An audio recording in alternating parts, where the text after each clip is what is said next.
अस्सलाम वालेकुम वरहमतुल्लाह।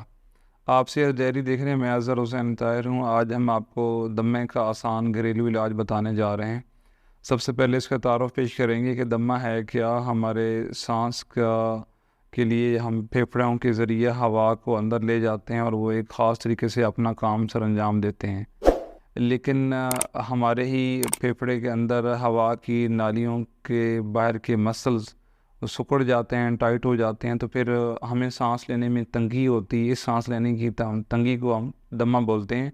एक आध दफ़ा से ऐसा नहीं होता कि एलर्जी हुई तो उसको, बल्कि ये परसिस्टेंट मुस्तकिल तौर पर हमें ये मसला हो कि हमारी सांस लेने के अमल में तंगी रहे, तो हम उसको दमा बोलते हैं। तो ये जो दमा है इसकी दो अक़साम है। एक को खुश्क दमा कहते हैं और एक को बलगमी। लेकिन जो खुश्क दमा होता है, दरअसल वो दमा नहीं होता, उसको दमा कल्बी बोल लेते हैं, कार्डियक एज़मा। लेकिन वो दिल के मसाइल की वजह से आपका सांस फूलना होता है, उसमें बलगम नहीं होती। जो उर्फ़ आम में हमारा एक बलगम का उसके साथ खांसी आना और दमा होना है, हम उसके लिए आपको घरेलू इलाज बता रहे हैं। वजूहत बहुत सारी हैं, किसी भी चीज़ से एलर्जी हो सकती है, हवा गंदी हो सकती है, हमने बहुत ज़्यादा गर्म खुश्क और खुश्क गर्म अद्वियात के इस्तेमाल किए उस वजह से हो सकती है, हमें किसी ख़ास मौसम से मसला है, इन्फेक्शन का मसला है, ग़िज़ाएँ ऐसी खाते रहते हैं तो उस वजह से हो सकता है। तो ये इन्फेक्शन शुरू होता है और फिर इसके साथ बलगम बनना शुरू हो जाती है और सांस लेना मुश्किल हो जाता है। इसका जो असूली इलाज वो ये है कि हम ऐसी चीज़ इस्तेमाल करें जो गर्म तार हों और जो बलगम है वो पतली हो के उसका अखराज होता रहे, और बलगम का पतले होकर अखराज होना ही इस चीज़ का इलाज है। तो एक तो ये ध्यान में रखें कि जब आपको दमा हो गया है तो आपको जिस चीज़ का आइडिया है, आपके मुआलिज ने जो वजह बताई है, जो फैक्टर बताया है कि इस फैक्टर की वजह से आपको मसला है, उससे ख़ास तौर पर परहेज़ करें। आपको दमा हो, आप अंडे खाएँ, आप ग्रीन टी, चाय और इसकी जान ना छोड़ें, तो फिर आपका मसला हल नहीं होगा। दमे का और सांस का प्रॉब्लम होता है और हम चाय के शौकीन होते हैं, तेज़ पत्ती वाली। हम सब्ज़ चाय पी रहे होते हैं, हम देसी घी खा रहे होते हैं, हम खजूरें खा रहे होते हैं, हमें ये नहीं आंदा, बड़ा गोश्त खा रहे होते हैं। हम ये कुछ चीज़ों से अवॉइड नहीं करते, हम गर्म तर चीज़ों की तरफ आते नहीं हैं। तो इसलिए सबसे पहले तो यही ज़हन में रखेंगे, तो परहेज़ तो करना ही पड़ेगी, बचाव के लिए तो कोशिश करना ही पड़ेगी। लेकिन घर में दवाई क्या इस्तेमाल करें कि हम स्टीरॉइड से, एंटीबायोटिक से, एंटी एलर्जिक से, एक्सपेक्टोरेंट टाइप्स अद्वियात से बचने के लिए फिर हम क्या करें? इतनी लंबी चौड़ी अद्वियात खाने की बजाय आप ये देखें कि जब आपको बलगम है, आपको खांसी आ रही है, तो उसका रंग क्या है?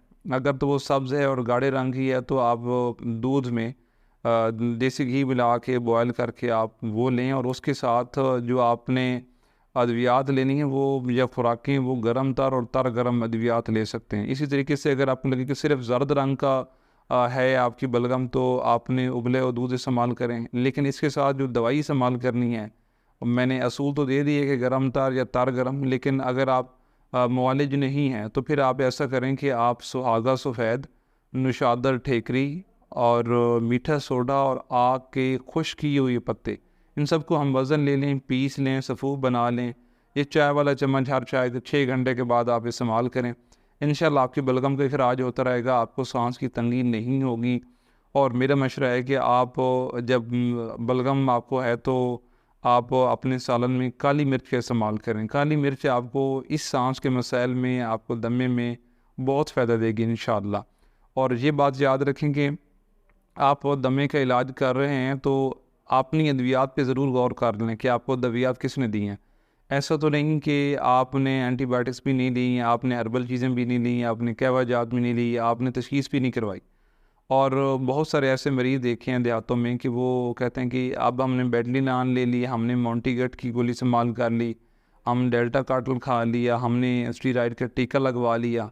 तो मेरा आपसे मशवरा है कि आप छोटी-छोटी इलामात के लिए दौड़ के अताई के पास ना जाएँ और अताई से स्टीरॉइड का टीका ना लगवाएँ। और अगर आप गोलियाँ, दवाइयाँ लेके आपके हाथ में हैं, तो आप अपने मुआलिज के पास जाएँ, आप अपने फार्मासिस्ट के पास जाएँ और उनसे पूछें कि ये किस मकसद के लिए दवा है। ये स्टीरॉइड तो नहीं है, ये सिर्फ़ हमारी क़ुव्वत मुदाफ़त को काबू करके और आर्ज़ी कंट्रोल करके अपने अताई की बल्ले-बल्ले के लिए है, या बंदे के लिए मुफ़ीद भी है, मरीज़ के लिए मुफ़ीद भी है।